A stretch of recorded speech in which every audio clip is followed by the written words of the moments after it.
President of LABI, the Louisiana Association of Business and Industry.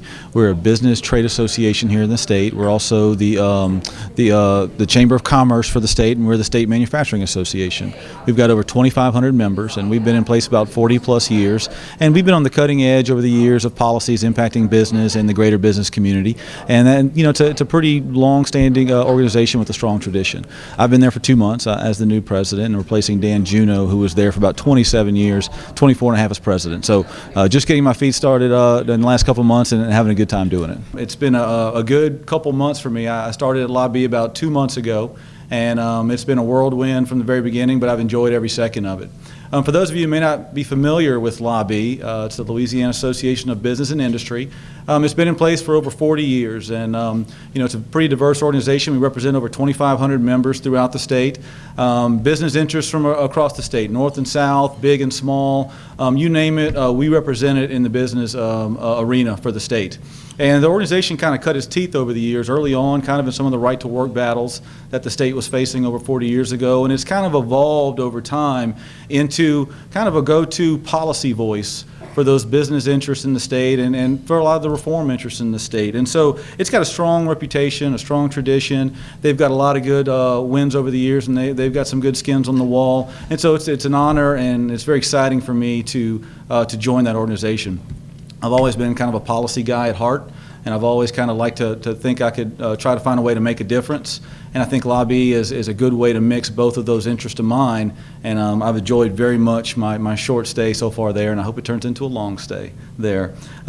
So first 2 months, basically the first initiative I've pushed on is to get out of Baton Rouge. I've been on the road quite a bit. I've been going to every town I can think of in Louisiana, visiting with our members, potential members, local policymakers and other stakeholders, even some of the local press and other areas in the state, and trying to get out and get a good feel for what are some of the challenges facing business, what are some of the opportunities we see to improve the business environment, how has LABI served you over the last 40 plus years, and how can we do a better job? And I think it's the responsible thing to do when you come into a new environment. It's been very educational. A lot of times in Baton Rouge, what we'll do is we'll sit in a committee room or a board room and we'll whiteboard exercises, and we'll try to tell ourselves we know all the right answers. And the reality is when you get out and talk to people out there, you get enlightened. And it's been enlightening for me, and I've very much enjoyed the opportunity to do that. While we do have a diverse membership, and I've heard a lot of diversity of views out there, which has been helpful, there's been one common denominator pretty much everywhere I've gone and every issue I've heard, and it's workforce.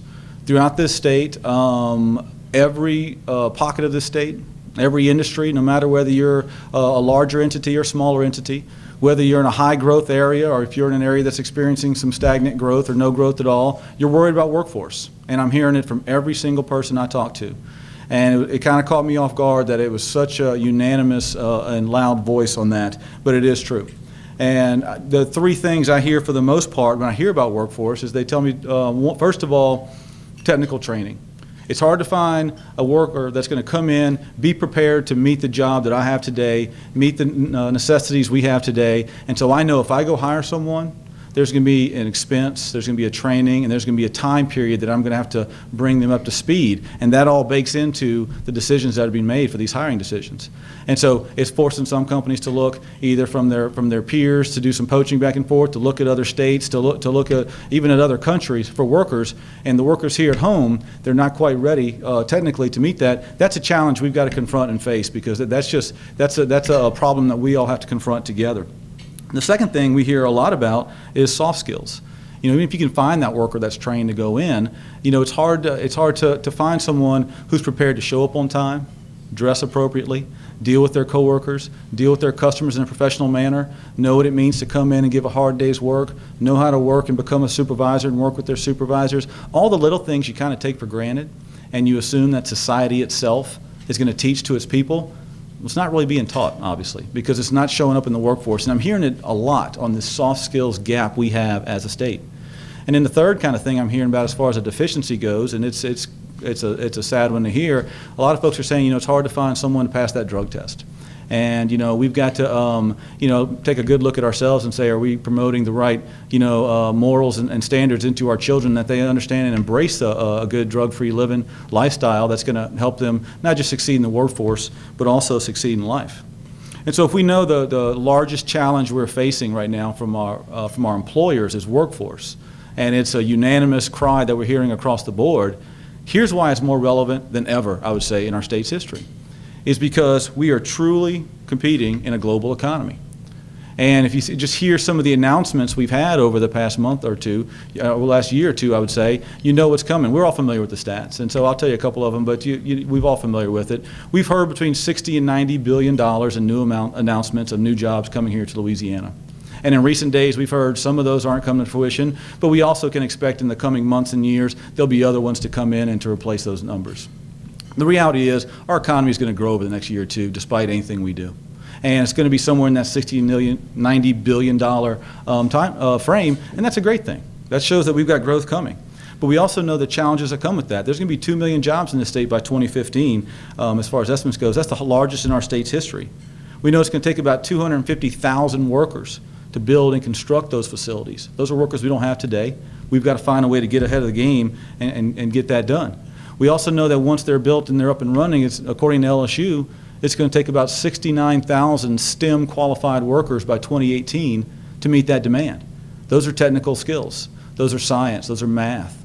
Those are critical thinking. Those are things we have to have our workforce prepared to meet if we're going to truly compete in the new global economy. And so when you look at some of those numbers and challenges and recognize that as a deficiency and opportunity we have as a state, and we know that this global economy is coming, we've got to be prepared for it. Over the last 4 or 5 years, the national recession has impacted every state differently, and every state's gone through it and responded to the best of their ability. And I'm sure every state can point to their wins and losses and how they've responded, and that's a different story for a different day. But to me, the biggest thing for that is the recession starting to come back. You're starting to see some of these folks that have been sitting on capital for 4 and 5 years looking for ways to invest. They're starting to figure out, where am I going to bring my dollar? Where am I going to go invest? Capital is going to start entering the market pretty soon. And how are we positioned as a state to grab market share, to steal it from other states, to steal it from other countries, to grow our economy? This is the perfect opportunity to confront our deficiencies and find a way to resolve them, because this is where the capital starts flowing. This is the time we have to do it. There are some folks out there that would say, we don't have to do anything different. We've got all the cheap gas in the world, and cheap gas drives all these decisions. We're sitting on all-time low in natural gas prices. And so we got the cheap gas, we got a lot of it, we got the pipelines, they're going to come here and invest here anyway. Why do we got to make the tough decisions? Why do we have to do the little things? Well, what I would tell you is I think for 2 reasons that's wrong. First of all, if you look at a map of the United States and you look at oil and gas shale deposits, you recognize that there's a lot of states that can make that same claim. With technology improving in how we identify, locate, extract, and distribute and transport energy, it's going to open up these types of opportunities for more and more states and more countries around the globe. We are no longer one of a few sitting on energy. We are now one of many. And so we have to do the little things to support that good energy supply we have, to bring in jobs and investments from other states. And if we do that, here's where I think we can get. We can get to what I like to call that cruise control growth that other states seem to have. Texas has it. Florida has it. California has it. New York has it. Those economies seem to grow on cruise control despite their actions, despite anything they do. We are not at that point in our state's history. We do not have cruise control growth.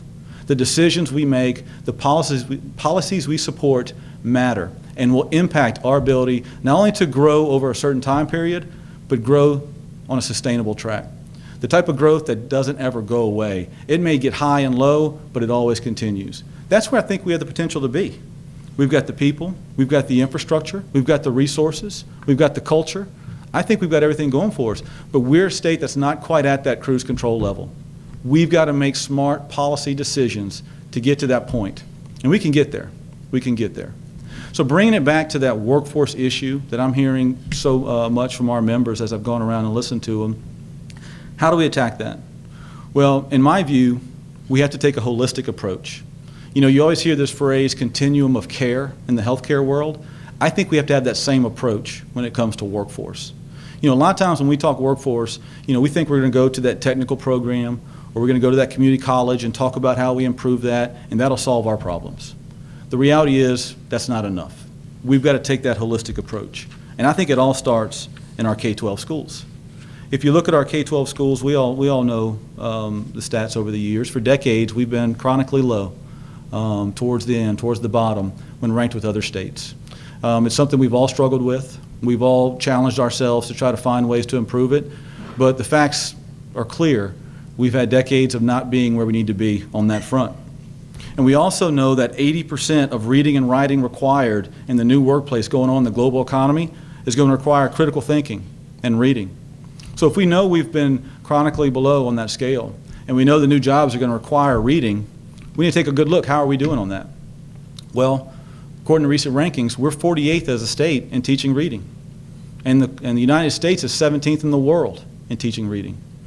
So what that tells me is the jobs of tomorrow are going to require reading and critical thinking. We're one of the worst states in the country in teaching reading, and the country is mediocre at best compared to other states in teaching reading. It's not a very promising outlook if you're hunting for jobs in a global economy, which is where we are today. So we've got to do things to improve upon that. And so that's why we've got this discussion right now about standards and accountability. And we talk about math, and we talk about reading, and we talk about critical thinking and science.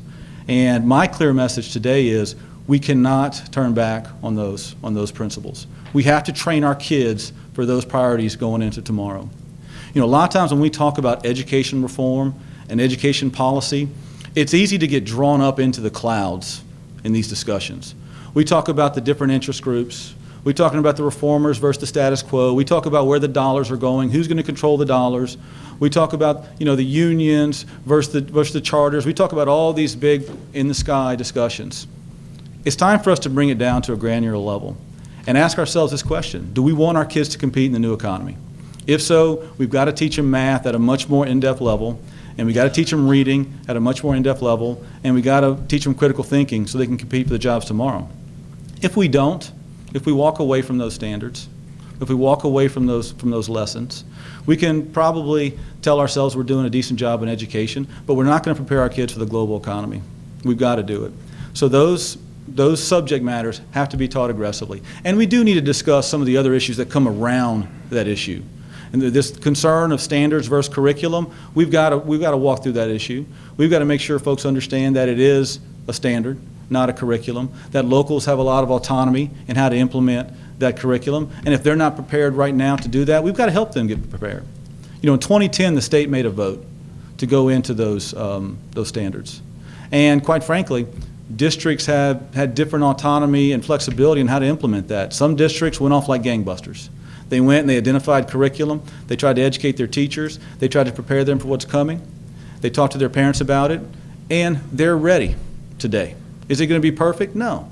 Is it going to be hard because it's a big transition? Yes. But some of those districts are ready to run. Other districts took a more laid-back approach. Maybe it's because they've seen things change a lot over the years and they wanted to see if this one was going to stick. Maybe it's because they just didn't want to embrace a level of accountability. I can't speak for them. But now we're at the point in time where it's time to implement this, and there's naturally some concern and frustration from some teachers, some students, some parents, because they're not quite ready or they're not trained to deliver it. And so we need to help those districts play catch up and give them some of the guidance they need to find a curriculum that works for their local level, for their local expectations, train their teachers to deliver it. And so I think that's some of the efforts you're seeing coming out of Bessie right now to allow for that accommodation. And I think that's probably a good step to take right now to make sure that we can continue to hold the line on delivering this curriculum, but do it in a way that locals have the flexibility to do it in a time frame that works for them. And so I think that's probably why that's a good step right now. The other piece in our K-12 schools, we've talked about standards and subject matter. The other piece in our K-12 schools is the technical training being delivered in our K-12 schools. A couple of years ago, there was a program called the Options GED program. And unfortunately, what it had evolved to is a lot of districts that didn't know how to educate a certain population of their students. Those students would evolve into that Options GED program. And unfortunately, it became a dropout factory. And we lost a lot of kids over the years through that program. Well, rightfully, the state changed its course. and did away with that program. And one of the things that filled that void was the career diploma program that came in. And my year when I was on Bessie, I was able to travel around the state and get to view a lot of schools and sit down and talk to educators out there. And one of the things I went and looked at is some of these career diploma programs. And one thing you'll notice when you go talk to these programs is the people that teach it, they're passionate, they are 100% committed to this mission, and they're doing their very best. And the students that are in it, a lot of them really enjoy the program. But quality also varies a lot throughout the state. Sometimes that's because school districts may not have the business and industry nearby telling them, here are the jobs we have, here are the needs we're going to have in the next 5 or 10 years, here's the technology we're using. Some school districts don't have those industry partners nearby. We need to do a better job of communicating to them and showing them some of the quality and some of the needs that we have in the workforce. Help them get there, help them do the training they need. That's on us to really stand up and help those schools get there. But you know, another piece of it is, and if I go back to some of these education reforms we've talked about over the years, and there's been a lot of coverage of every aspect of it, but I'll give you one example. Course choice. That is a program that was discussed a lot in the last couple of sessions to talk about using dollars we're spending today as a state and giving some autonomy to the parent and student to say, you know what, I want a different course. Maybe it's I want a different science or math course. Maybe there's a different technical course I want. We're going to use a portion of those dollars you were spending on me anyway and allow me to go get that course. Course choice has the potential to change a lot of things. Well, it's also a valuable aspect in technical training. And people didn't quite envision that on the front end, but it has the potential to be a big assist. And I'll give you an example. If you drive up the street right now and you go to Highland Road, there's a facility, there's an ABC welding facility out there. It's a fantastic facility. It's got lots of different workstations and units in there where they're delivering a high quality welding experience and certificate level there. And so I went there. And you go talk to some of the students that are in some of these, and you go visit with them, and the first thing they'll say is, look, I know exactly why I'm here. I'm here because I know if I get to a level 5 certificate, and it's going to take me about a year and a half, 2 years if I work hard to get there. But I know if I get to a level 5, there's 3 or 4 employers in my area that are hiring for people like that. And I know if I get there, here's what I'll get paid on day 1. And if I go there and work hard and do the right thing over 3, 4, 5 years, when I get the experience level, I know there's a supervisor position I can compete for. They understand it. They know what it's there for. And what's going on right now is you got Ascension Parish Schools putting those types of kids that sign up for it on a bus and sending them to this facility in Baton Rouge to get that training. Course Choice is a type of program that could pay for something like that, using the same dollars we invest today into that type of service. So the kid benefits because we've taken the time as society to explain to them why they should go get that skill set, what the job's waiting for them. The district can benefit because instead of having to always reinvest in technology and training they can't afford to keep updated, they can now use this as an opportunity to provide that service to their students. The state benefits because we're using dollars more effectively than we have been in the past. And industry benefits because they no longer have to go to other states and other countries to find those workers. It seems like a win-win. Now, is it always going to be easy plug and play like that? No, it's not. We've got some areas in the state that don't have those nice facilities in their backyard. What do those kids do? What do we do in those districts? Well, I asked the folks that run that ABC facility. I said, you got any ideas for that? And what they said, well, you know, I don't know, I can't solve state policy for you. What I can say is we've got 2 mobile labs. And sometimes we take the training to the kid or to the worker. I think that's a good model also. We need to, as a state, start figuring out how can we replicate that? How can we expand that? If you've got an area in, let's say, north or central Louisiana that doesn't have that type of training facility right next to it, but it's got a bunch of kids that could benefit from that training, maybe we take the mobile lab to them. Maybe we take the training to them. And we use concepts like Course Choice and others to use the dollars we're spending today more effectively and more efficiently to meet that demand. In the K-12 space, we've got to start thinking more aggressively and creatively on these type of topics. We've got to improve the level of technical training in our schools, and we've got to do it now, because the global economy is softening up and they're starting to make those investments.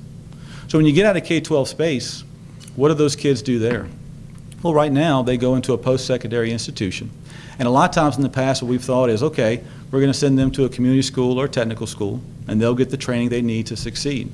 And I do think we've made a lot of improvements in that community college space and that technical space over the last couple of years.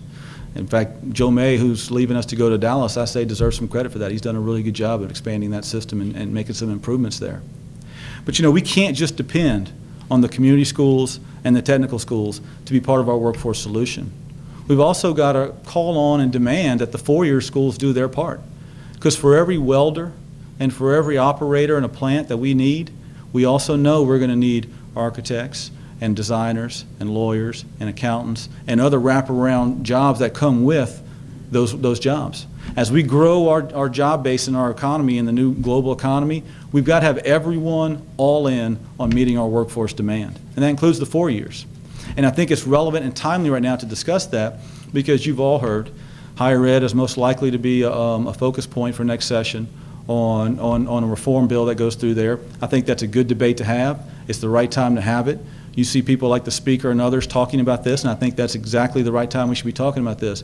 What I would encourage is, and what LABI will be pushing for, is that we need to ensure that we're incentivizing their participation in workforce development and helping our state meet our workforce needs.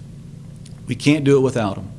And in the past, we've tried to incentivize higher ed to do that, and it's been tough. You know, a couple years ago, we tried to evolve the performance-based funding formula. And we worked exhaustively to kind of get that done, and we put a new formula in place that had new workforce provisions in there. But my big takeaway from that exercise is the reality is that in every formula you can do, you cannot just depend on a formula to do the hard work for you. Formulas only set the baseline. People got to do the hard work. And for every formula, no matter how well it's constructed, there's always a back door, and there's always an unintended consequence. And so we can't depend on formulas alone to incentivize higher ed to do that. And so we've got to look for other ways to incentivize it. Maybe it's autonomy. Maybe it's other self-control and other tuition control and things like that. Anything that opens the door there has to be based upon workforce development. We've got to be open to providing solutions to higher ed. As I've talked to some of the new leaders at our higher ed institutions, I think they also understand that workforce development is a key priority for the state. And I'm excited about working with them. I think we've got a new brand of leadership here in the state at the higher ed level that's going to be very helpful in this debate on the workforce side. And so, you know, besides the K-12 and the post-secondary institution, you know, we've also taken some steps over the last couple of years to help the state's workforce delivery system. We evolved the Labor Department into the Workforce Commission in 2008, and I think there's been a lot of productive steps taken from that. The Workforce Investment Councils have done a good job in improving the communication between business and industry and the state and its workers, but we've got to rapidly expand that, and we've got to regionalize it also to make sure we're really digging down to that next granular level so we can really get into some sector-based solutions to try to meet that need. When you get into really how do we find the workers we need for the offshore platforms, how do we find the workers we need for some of these area areas, we've got to take the WIC down a level into that and into those areas.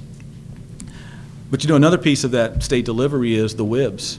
You have these local workforce investment boards, these WIBs, that a lot of the federal dollars that are supposed to be incentivized for workforce flow through these WIBs. And the WIBs are a lot like technical training in the K-12 schools. Depending on where you go, the quality varies. We've got to hold those WIBs accountable. We've got to make sure that they're doing their part to ensure they're delivering the workforce solutions we need. They're the front lines of connecting the local business needs to the potential workers there. They're the front lines to working with the schools to make sure that dollars that we can use to incentivize, to provide grants, to train programs to meet the workforce needs we have, they're the front lines to doing it. We got to hold them accountable. We got to set high expectations for them and demand compliance with that. And so that's some of the things I think on the workforce side that government can do that we have to work through to make sure we're doing our part. But government doesn't hold all the answers, and they can't be the only solution to what solves this. We at LABI, we got to do our part too. And so what I'm trying to do is take our organization to the next level and really turn us to being a service-oriented group, a value-added group. You know, we've brought in we've changed some of our internal operations. I brought in Camille Conaway to head up our policy and research. We're going to be driving a lot of content, research, data to show the needs for the global economy, show some of the why some of these policies we're pushing aren't just thought of because some think tank wrote it down. It's because it's going to create jobs, and the whole community benefits from that. So we're going to start doing that more in our organization. We also know that 97% of all employers in this state are small business operators. And a lot of those folks are members of LABI, or at least a high percentage of small business owners are our membership in LABI. Those are the backbones of a lot of communities. And we've got to bring them into the fight and make sure we're responsive to their needs as well while we're bringing in these larger projects. We can't forget small business. And so that's why I brought in Renee Amar, who's going to head up our small business outreach effort. She used to head up NFIB. She grew up in a small business. Her dad was a small business owner, so she kind of believes it to the core. And so she's going to help us deliver that model more effectively to our small business owners. We're also revamping our website and our use of technology.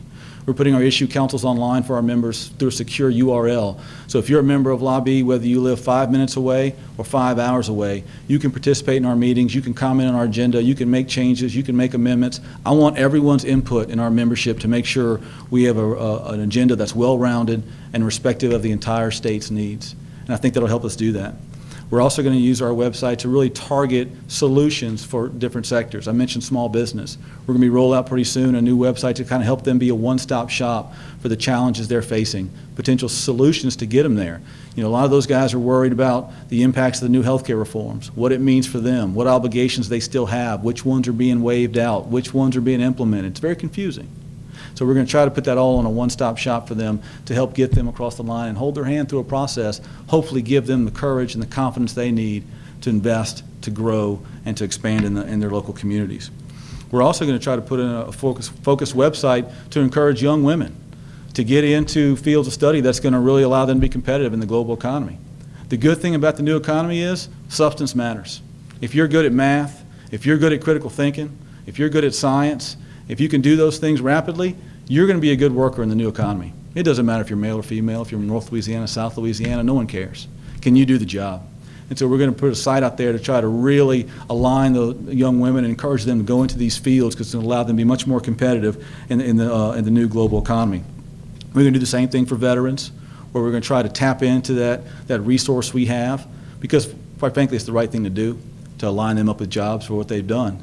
But the other piece is, while we make some of these structural reforms, we need a stopgap measure. And you've got a lot of veterans and guardsmen around the state right now who have skills today that are not being utilized as effectively as they can. We're going to try to use our website to connect those dots a little more, put them into the workforce in a way where they can help. And you know, the last piece is there's some discussion about sentencing reform next year. And one piece of that is making sure that training being done in prison, training being done in our jails around the state, that's being done in a way that will prepare those folks for the workforce. If you're about to be released from prison, you need to come out with a skill. First of all, it's good for the economy and the workforce if they're going to come in and be allowed to be a successful participant in it. And second, it's good for society if we end this cycle we have of reincarceration. Unfortunately, in Louisiana, we all know the stats too well, how that's something we struggle with. Delivering a skill, training them for that, will help them come out and be a key part of our workforce solution. So I've talked a lot about workforce. It's obvious something we believe in it. And I want to read a statement made by a Louisiana Cabinet Secretary. And pardon me, I'm going to read it verbatim, but I think it's important here. The economy as we knew it in the last decade is gone. We are all now parts of a global economy where new levels of competition and technology are going to determine the eventual winners and losers in economic development. Louisiana, which has been over-dependent on natural resources and under-dependent on human resources, now faces the difficult challenge of repositioning its economy. It must move from an economy based largely on extraction to a technology-based economy on adding value to and processing of our own resources and raw materials. That was made by a Louisiana Cabinet official. And that official's name is Ron Fauché, Secretary of the Louisiana Department of Commerce, as printed in the 1985 PAR report. These issues aren't new. Nothing's groundbreaking here that we're talking about. We know this has been plaguing us forever. The question is, are we going to step up and do something about it? That's the question we face. It's not the novelty of the problem that we're worried about. It's the fact whether we're going to look in the mirror and go solve it.